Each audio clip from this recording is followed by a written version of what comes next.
Assalamualaikum warahmatullahi wabarakatuh. Alhamdulillahilladzi arsala rasulahu bil huda wa dinil haqq liyudhhirahu 'alad dini kullihi walau karihal kafirun. Asyhadu an la ilaha illallah wa asyhadu anna Muhammadan abduhu wa rasuluhu la nabiyya ba'da. Allahumma shalli wa sallim wa barik ala sayyidina Muhammadin wa ala alihi wa sahbihi ajma'in, amma ba'd. Ayyuhan nas ittaqullaha haqqa tuqatih wa la tamutunna illa wa antum muslimun. Shadaqallahu wa sadaqa rasul karim. Alhamdulillahirabbil alamin. Jamaah kaum muslimin Kampung Taqwa Astan rahimahullah dan teman-teman yang mendengarkan melihat siaran ini,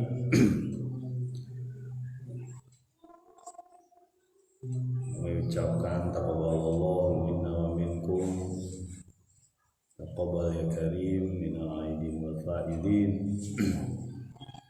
Semoga Allah menerima amal kita bersama, ya, kembali ke fitrah, ke suci, menjadikan kita penyemangat untuk beribadah di bulan-bulan lain setelah bulan Ramadan, insyaallah. Mohon maaf kami ucapkan jika ada kesalahan-kesalahan yang kami perbuat. Di hari ketiga Lebaran atau Idul Fitri ini, mari kita lanjutkan saja supaya kita tetap terus berada dalam petunjuk yang Allah berikan kepada kita.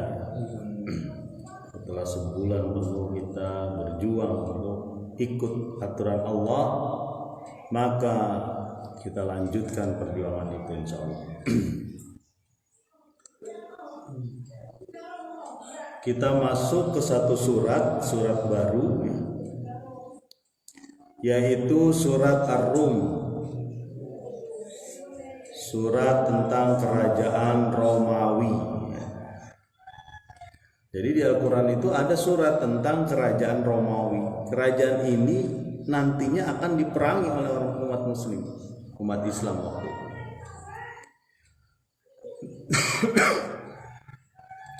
Namanya surat Ar-Rum, ya. Dan surat Ar-Rum ini menguatkan kita bahwa janji-janji ataupun apa yang disebutkan oleh Nabi SAW itu benar, ya. Benar, ya. Di situ dikaitkan antara hubungan antara janji Allah, kebenaran dari Allah, termasuk kebenaran yang mengatur kehidupan, tentang bumi dan langit, aturan-aturan kehidupannya, tentang jiwa manusia, tentang aturan Allah pada dakwah, ya, pada seruan Nabi SAW. Itu tema-tema utama dalam surat Ar-Rum, bahwa ada peran Allah bukan cuma di Mekah pada saat itu, ya, tapi meluas hingga seluruh alam, bahkan hingga hari akhirat. Itu tema-tema sentral dalam surat Ar-Rum.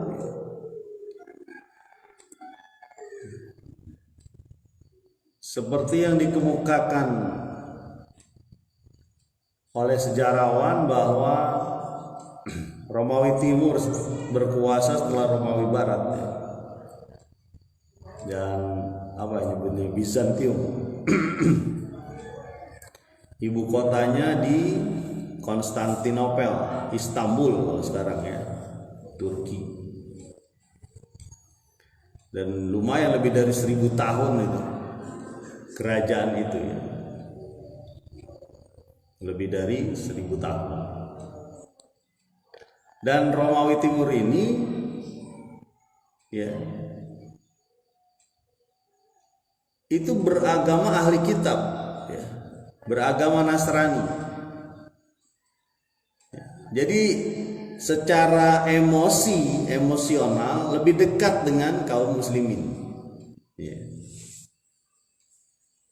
Secara emosional, secara bahwa ada malaikat, ada turun wahyu, ada kitab, itu lebih dekat kerajaan Romawi Timur ini dibanding musuhnya yang satu lagi yang sering ribut dengan dia, yaitu kerajaan Parsi, ya, Persia. Kerajaan Persia ini politeisme itu menyembah Tuhan yang banyak, ya. Dia menyembah api, menyembah patung-patung. Jadi mirip dengan kaum musyrikin pada saat itu di Mekah. Ini sebelum masuk ya ke ayat ini. Dan kaum muslimin dengan kaum musyrikin pada saat itu, ya, mungkin 3 tahun pertama dalam masa dakwah Nabi, ya, itu sedang bertarung sengit antara tauhid dengan kemusyrikan, antara orang-orang yang menyembah berhala, menyembah banyak Tuhan, dengan orang yang menyembah Allah saja. Pertarungannya sengit. Lalu turun ayat ini. Ya. Kita coba, ya, lanjut di ayat 1 surat Ar-Rum. Bismillahirrahmanirrahim. Alif Lam Mim. Sama seperti banyak surat yang hanya menuliskan huruf-huruf, ya. Kita cenderung dengan artian bahwa huruf-huruf ini adalah huruf-huruf Arab, bahasa mereka. Ya, mereka ditantang bisa membuat wahyu, ditantang oleh Allah. Karena huruf-huruf itu ada di hadapan mereka, tapi tidak pernah bisa. Ada juga yang mengartikan hanya Allah saja yang tahu huruf ini. Ya. Alif Lam Mim, Alif Lam Ra, ya, Shad, Nun, Qaf, Qaf, Ha, Ya, Ain, Shad. Hanya Allah yang tahu itu. Ada juga yang mengatakan ada singkatan-singkatan gitu, ya. Itu berbagai tipe lah. Arti dari huruf-huruf ini. Tapi menurut ada ulama yang mengatakan bahwa ini adalah tantangan dari Allah, bahwa ini huruf-huruf kamu, coba kamu buat tuh, bisa gak? Ya. Ayat yang kedua, ghulibatir Rum. Ya, dilanjutkan ayat ketiga. Fi adnal ardi wa hum min ba'di ghalabihim sayaghlibun. Dalam hitungan tahun, ya, kurang dari 10 tahun. Dan mereka setelah dikalahkan, ya, mereka akan mengalahkan. Ghulibatir Rum, telah dikalahkan Romawi. Setelah mereka dalam beberapa tahun setelah mereka dikalahkan oleh Parsi pada saat itu, mereka akan mengalahkan. Ya, kita coba satu-satu nih tentang dua superpower atau dua negara besar di saat itu, ya, abad ke-6 Masehi, yang Arab, Mekah dan sekelilingnya itu terpengaruh oleh pertarungan negara besar itu. Apa negara besar itu? Romawi dan Persia. Ya. Tadi kita sudah sampaikan bahwa Romawi itu secara emosional lebih dekat dengan kaum muslimin, ya, karena ada Isa, ya, dan kaum muslimin juga mempercayai Isa. Ya. Lebih dekat. Nah, kurang lebih mungkin 2-3 tahun setelah Nabi menyampaikan dakwahnya secara di kaum musyrikin Mekah waktu itu, ya, ada peperangan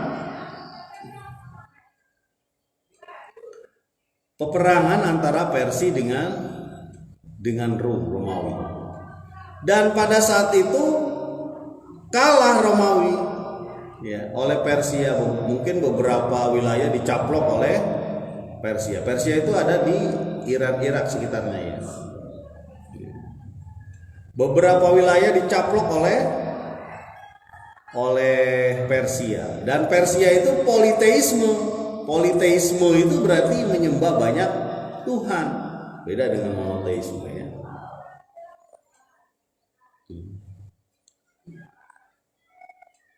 Setelah dikalahkan Romawi Timur ya, pasti berita itu sampai kemana? Ke Mekah ya. Ya kayak kita aja lah di sini gitu ya. Ada berita apa, peristiwa, oh itu ada truk terbalik di mana? Di Bubulak misalnya ya. Efeknya kan sampai sini itu. Waktu truk terbalik di Bubulak itu macet di mana-mana, sampai Bantar Kambing yang biasanya nggak ada macet itu macet. Ya. Hampir semua ruas di daerah Bogor Barat sekitarnya pada saat itu macet. Ya. Dan berita tentang truk terbalik itu ya kalau sekarang udah canggih ya, ada WA, ada TV di sini. Tapi efeknya dari satu peristiwa dia akan mengalir kepada peristiwa lain. Biasanya begitu. Dan itu sampai di Mekah. Ketika sampai di Mekah, karena dia emosionalnya lebih dekat ke Persia, pastilah yang dilakukan mereka adalah bergembira. Bakalan begini nantinya nih. Orang yang aku bawa wahyu, orang yang aku punya kitab, orang yang aku mendapat didatangi oleh malaikat bakal kalah gitu. Bakal kalah oleh kami nih penyembah banyak Tuhan ya, menyembah berhala, menyembah patung. Itu buktinya Persia ngalahin Romawi. Pasti berita ini mengguncang kaum muslimin ya. Kaum muslimin yang belum kuat ya keimanannya pada saat itu. Ya. Dikalahkan Romawi ini. Ya. Dan dia memegang ahli kitab. Memegang agama ahli kitab Nasrani pada saat itu. Kemudian kita lihat ayat selanjutnya. Ya. Ayat ini menjadi saksi ketika turunnya ayat ini bahwa janji Allah, janji Rasulullah pasti benar. Kita lihat ini. Fi adnal ardi wa hum min ba'di ghalabihim sayaghlibun.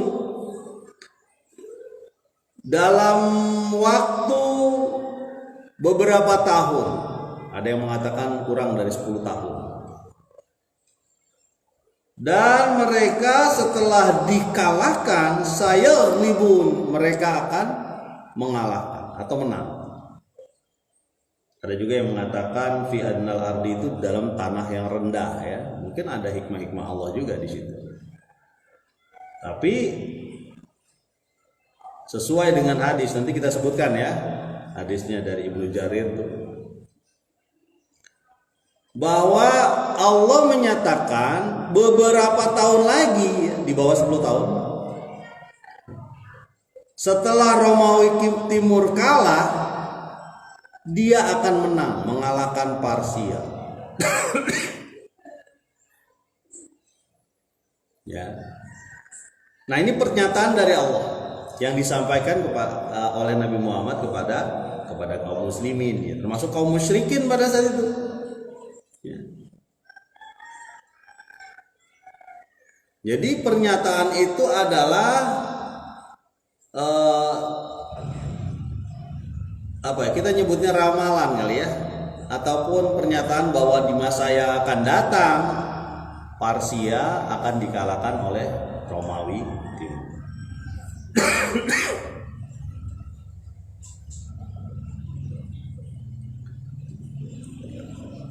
Nabi Muhammad SAW menyampaikan itu kepada para sahabat, ya disampaikan juga ke kaum musyrikin Mekah.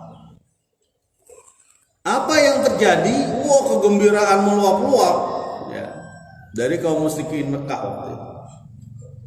Kenapa? Karena teman kita, ini bahasa teman ya. Karena teman kita di Parsia penyembah banyak berhala menang tuh gitu. Tapi Allah nyatakan dia akan kalah. Nah ini, mereka akan kalah. Jadi kaum muslim itu disatukan masa lalu, masa depan, dan masa lalu, masa kini, dan masa datang. Jadi dalam pengaturan Allah tuh masa lalu, ya, masa kini, dan masa datang, termasuk suasana dunia dan suasana akhirat disatukan tuh dalam pengaturan Allah. Ya. Ada riwayat Ibnu Jarir Sahih ini,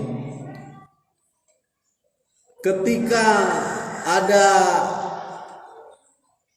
pernyataan dari Nabi Muhammad SAW berupa wahyu bahwa Romawi akan menang, ya,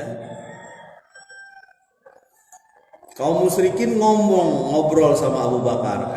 Abu Bakar, lihat temanmu itu, ya, temanmu mengatakan, ya, ini kan kita lagi rame kemenangan Parsi, temanmu malah mengatakan berapa tahun lagi ke depan akan menang Romawi. Ya. Kemudian bagaimana pendapatmu, kata Abu Bakar, kata orang yang menemui Abu Bakar. Apa dia bilang? Iya benar, maksudnya Muhammad SAW benar. Heran orang musyrikin itu. Ini gimana Abu Bakar udah tahu kemenangan gilang gemilang di Parsia pada saat itu, ya, tapi dia tetap menyatakan bahwa Muhammad itu benar. Dipikir dengan cara ini dia bisa menggoyahkan iman Abu Bakar. Tapi jangan lupa Abu Bakar itu as-siddiq, ya. Dia membenarkan dakwah Nabi. Keyakinan dia begitu kuat kepada wahyu Allah, kepada apa yang disampaikan oleh Allah. Ini pengalaman buat kita ya. Apa yang tertulis di Al-Quran dan apa yang disampaikan oleh Nabi, kita yakin bahwa itu benar, ya. Sehingga menguatkan pikiran kita, menguatkan hati kita, menggerakkan tangan kita, kaki kita, seluruh tubuh kita untuk mengikuti arahan Allah dan Rasul.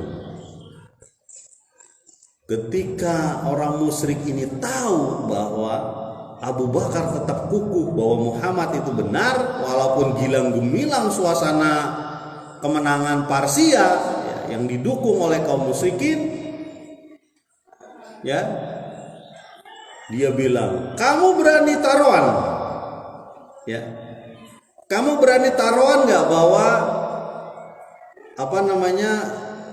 Romawi bakal mengalahkan Persia, atau artinya Persia bakal bisa dikalahkan oleh Romawi. Kamu berani taruhan? Berani, kata Abu Bakar. Mau? Ini peristiwa sebelum taruhan dinyatakan haram, ya, dinyatakan sebagai judi. Setelah itu dihapus. Di Mekah itu tidak terlalu banyak hukum syariat halal haram, ya. Dia banyaknya tuh di Madinah. Paling-paling di Mekah itu suruh sholat kayak gitu. Sementara urusan keuangan itu kan harta, ya, itu banyak di Madinah.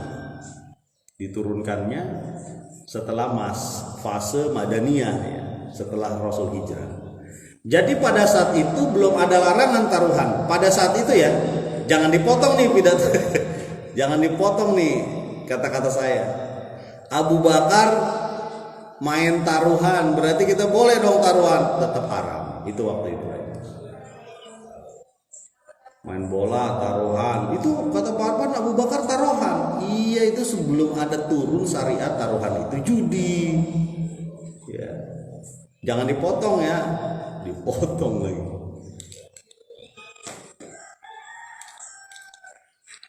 Diambil aja kata-kata bahwa Abu Bakar taruhan, ya. Apa taruhannya? 4 ekor unta muda, ya. 4 ekor unta muda menjadi taruhan bahwa kalau Abu Bakar salah, artinya Romawi tetap kalah, 4 ekor unta muda bakal dimiliki oleh orang musyrik itu. Tidak disebutkan orang musyrik itu siapa ya? Ya di situ. Nah, berlalulah masa pertarungan antara kemusyrikan dengan tauhid, antara kehendak Allah dengan kehendak nafsu dan setan, kan selalu begitu ya. Itu berlangsung ya. Mungkin ada Nabi Muhammad ada Amul Hazmi, tahun kesedihan ya. Sempat diboikot, sempat ditutup akses kepada Nabi SAW selama 3 tahun. Kemudian meninggal juga banyak kejadian-kejadian, sahabat juga banyak yang bahkan meninggal ya. Terutama sahabat-sahabat lemah yang gak ada perlindungan ya. Budak-budak. Pada awal-awalnya itu Nabi Muhammad SAW banyak orang miskin yang masuk Islam. Banyak budak juga ya. Keluarga Yasir pun begitu ya. Kabab bin Ars pun begitu, Bilal bin Rabah pun begitu. Banyak penyiksaan. Berlalu waktu 7 tahun ya. Karena waktu itu Abu Bakar dan orang musyrik itu mengatakan, berapa tahun nih taruhannya? 7 tahun ya. Sampai 7 tahun ditunggu lah kira-kira begitu. Tetap aja Romawi dan Parsi nggak perang, ibaratnya begitu, dan tidak terjadi kekalahan Persia ya. Nggak ada kekalahan Parsi itu, nggak ada waktu itu. Para sahabat kan merasa gimana gitu. Wah, bener kan ya Al-Quran, kira-kira begitu. Kemudian sahabat bertanya sama Nabi. Nabi Muhammad SAW waktu itu ditanya begini, wahai Nabi, ini bahasa saya ya, di dalam hadis itu nggak disebutkan seperti ini. Ini benar bahwa orang Romawi bakal bisa menang? Ini sudah 7 tahun ya. Dan Nabi tahu masalah taruhannya Abu Bakar ini. Nabi tahu. Kok belum ada tanda-tanda menang ini? Orang-orang udah pada senang banget tuh, orang-orang musyrik Quraisy. Kata Nabi, kamu tahukah ada kata-katanya fi adnal ardi wa hum min ba'dihim sayaghlibun. Ya. Nanti setelah ya, di tanah yang rendah ini ya,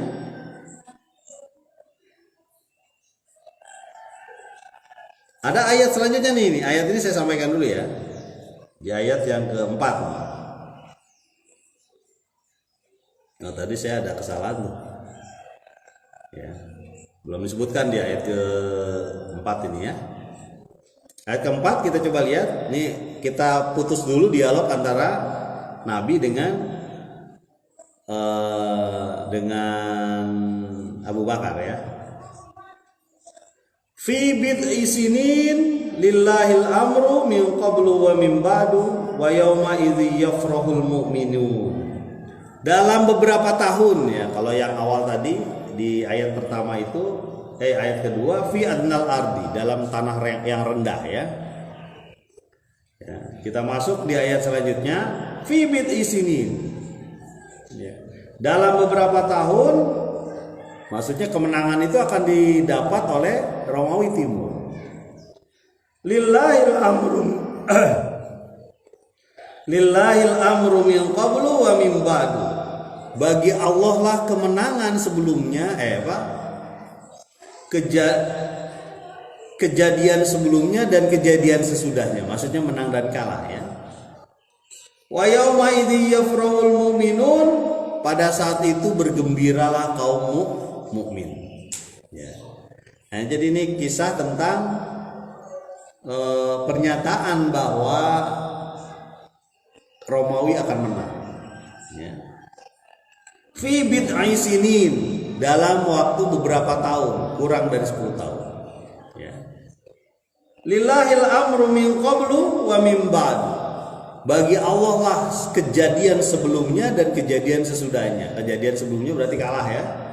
Siapa? Romawi Timur kalah, Persia menang. Kejadian sesudahnya Romawi Timur menang, Persia kalah. Itu hak milik Allah.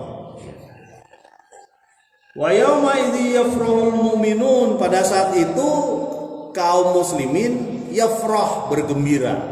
Ya. Saat kemenangan kaum Romawi pada saat itu.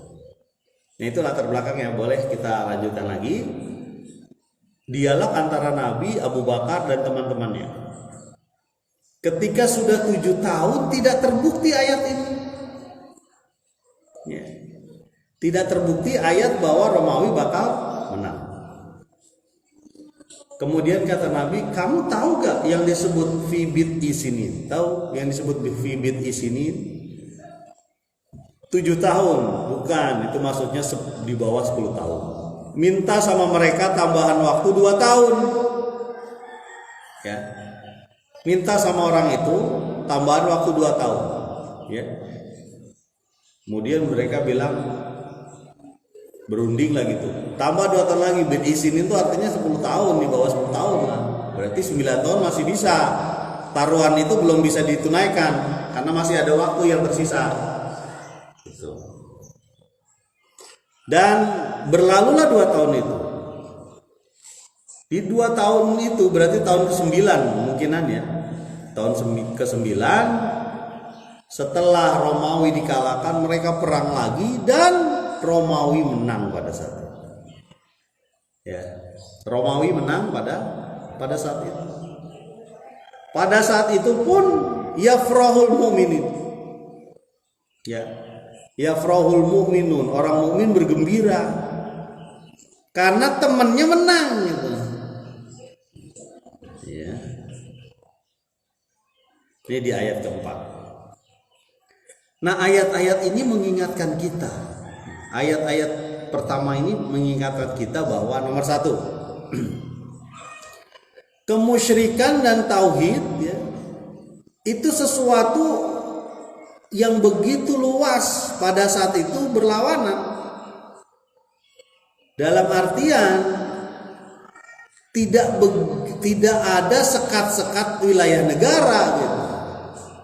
Karena kemusyrikan dan tauhid itu selalu bertarung. Sama saja, di mana-mana itu sama saja. Tidak peduli ada sekat-sekat batas wilayah geografis negara itu, nggak peduli, semuanya sama.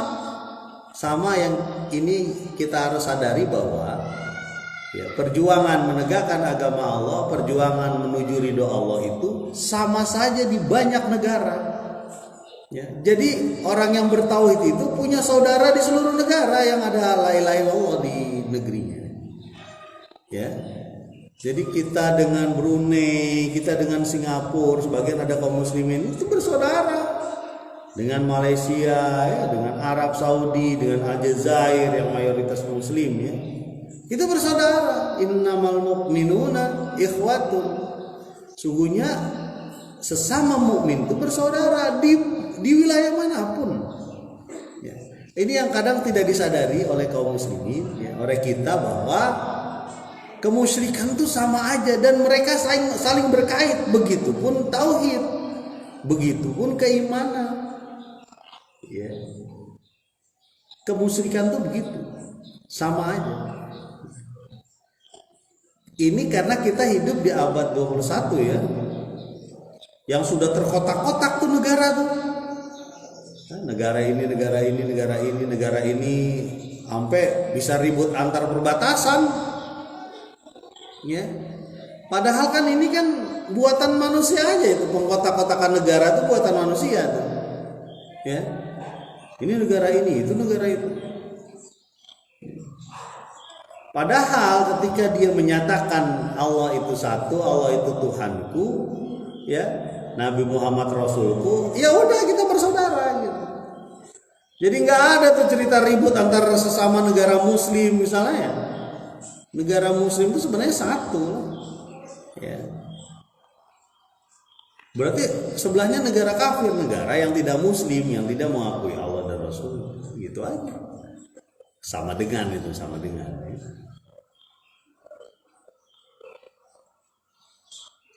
Lillahil amru min qablu wa min ba'du. Bagi Allah lah sebelum dan sesudah. Sebelum kejadian kemenangan apa?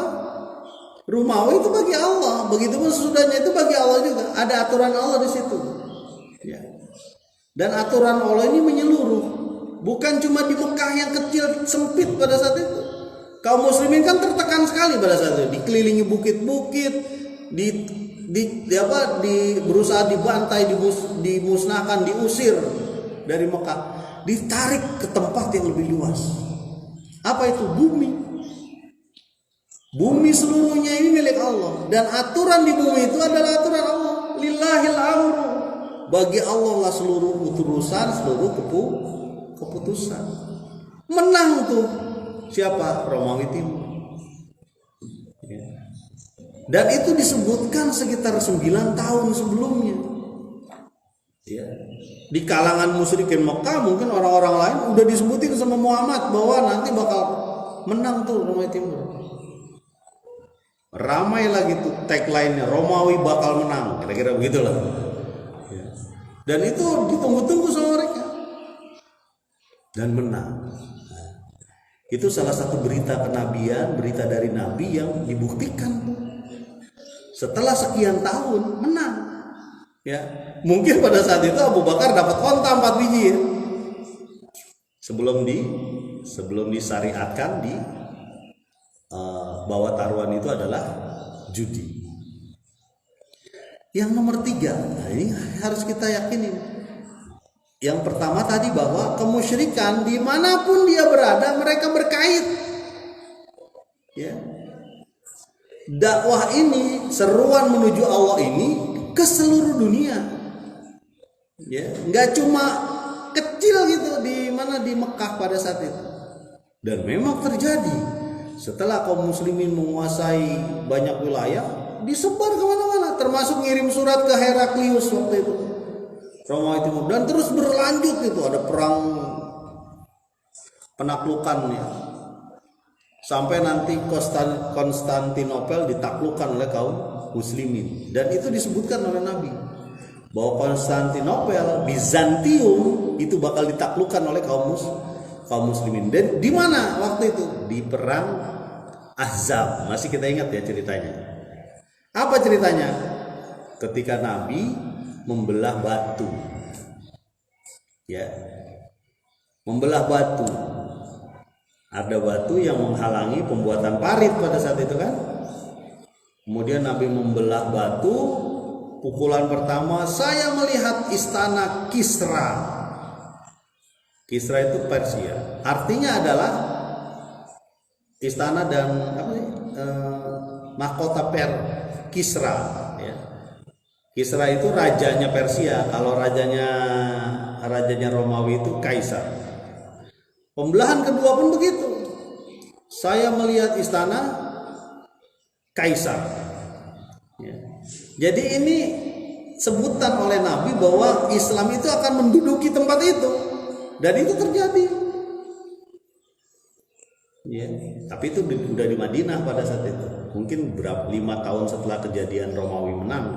Ya. Berarti Romawi pada saat itu ketika Islam di Madinah, dialah negara yang paling besar waktu itu, menguasai banyak negara, kalau perlu memperbudak banyak negara juga. Jangan salah ya, Romawi Timur pun ketika beragama Nasrani pada saat itu kelakuannya juga mirip gitu. Ya, perbudakan, pengambilan pajak yang luar biasa ya. Terjadi mungkin ketidakadilan di situ. Jadi cuma sebagai pernyataan aja bahwa kami adalah Nasrani waktu itu. Ya.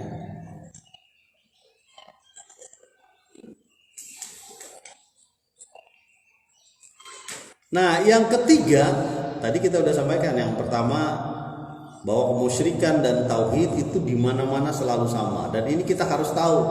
Ya. Ya. Yang kedua, bahwa ada aturan Allah di situ. Ya. Dan yang ketiga, betapa yakinnya Abu Bakar kepada Allah dan Rasulnya. Ini perlu kita kuatkan.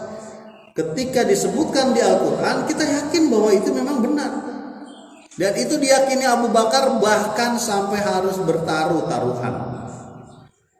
Ya, karena waktu itu belum turun syariat taruhan itu adalah judi. Keyakinan Abu Bakar kepada Allah dan Rasulnya, yakin dia. Muhammad bilang begitu, bakal kalah itu Persia. Iya, dia benar. Nah, makanya yang namanya Abu Bakar ya disebut as-siddiq ya. Dia membenarkan apapun berkata Nabi. Ya. Tapi jangan salah ya, jangan diartikan bahwa setiap yang dikatakan Nabi itu adalah wahyu dari Allah gitu. Apa ya bahasa kita? Ada pendapat Nabi itu yang disampaikan di perang Badar pada saat itu. Waktu ditanya sama sahabat, wahai Nabi, ini kita bertempat di sini ya, di tempat ini pendapat dari Allah apa pendapat engkau, kata sahabat. Ini pendapatku gitu. Karena Nabi juga kan berhak, karena dia manusia berhak mengeluarkan pendapat kan. Nah, disebutkan lagi oleh sahabat waktu itu, wahai Nabi, bagaimana kalau kita menguasai sumur ini, sumur Badar? Karena waktu perang pasti haus, apalagi suasana begitu. Oh ya, ini baik pendapatnya. Kemudian Nabi bergerak ke arah sumur Badar. Termasuk ketika perang Ahzab itu. Dia malah Nabi itu malah mengikut strateginya Salman Al-Farisi, Salman dari Persia. Ya, karena Arab waktu itu tidak mengenal pembuatan parit untuk menghalangi pasukan. Itu tidak mengenal. Ya, disampaikan oleh Salman dan itu terbukti strategi itu berhasil. Ya, bisa menahan pasukan Ahzab pada saat itu. Ya, kembali ke ayat ini ya. Wa yauma idzi yafrahul mu'minun, dan pada saat itu bergembiralah kaum muslimin, kaum mukminin, karena dekat dengan secara emosional dengan Romawi Timur yang beragama Nasrani. Nanti kita lanjutkan lagi ayat-ayat selanjutnya gimana nih ya. Bagaimana prosesnya Nabi SAW ya mengajarkan umat manusia pada saat itu bahwa ini Al-Quran ini yang tertulis dengan huruf-huruf ini dari Allah, dalam pengaturan Allah gitu. Mudah-mudahan bermanfaat. Subhanakallahumma wa bihamdika asyhadu an la ilaha illa anta astaghfiruka wa atubu ilaik. Assalamualaikum warahmatullahi wabarakatuh.